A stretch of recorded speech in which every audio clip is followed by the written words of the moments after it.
लुत्फ अंदोज होने के लिए कहानी को पूरा देखें। बरा करम चैनल को लाइक और सब्सक्राइब करें और बेल आइकन के बटन को दबा दें। एक हलचल से भरे बाग में बेला नाम की एक छोटी मक्खी रहती थी।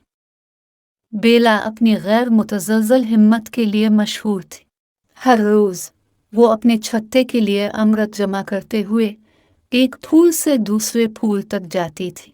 एक सुबह एक मुतहर्रिक फूल से अमृत का घूंट पीते हुए उसने मदद के लिए एक हल्की सी चीख सुनी। आवाज़ के बाद बेला ने एक तितली को, जो मकड़ी के जाले में फंसी हुई थी, बगैर किसी हिचकिचाहट के वो तितली को आज़ाद करने के लिए अपनी नन्ही टांगों का इस्तेमाल करते हुए नाजुकी से अंदर चली गई। शुक्रगुजार तितली फड़फड़ा कर दूर चली गई। बेला की बहादुरी की खबर बाग में फैल गई। दूसरी शहद की मक्खियों ने उसकी हिम्मत की तारीफ की।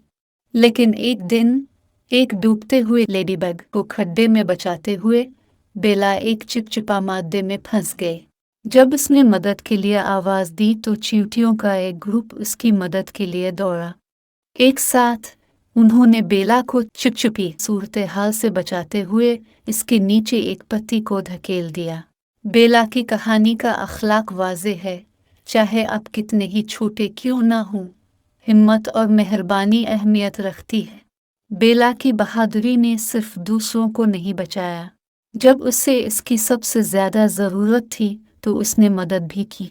तो याद रखें, यहाँ तक कि बहादुरी और मेहरबानी के छोटे से छोटे काम भी दुनिया में फ़र्क पैदा कर सकते हैं। देखने के लिए शुक्रिया।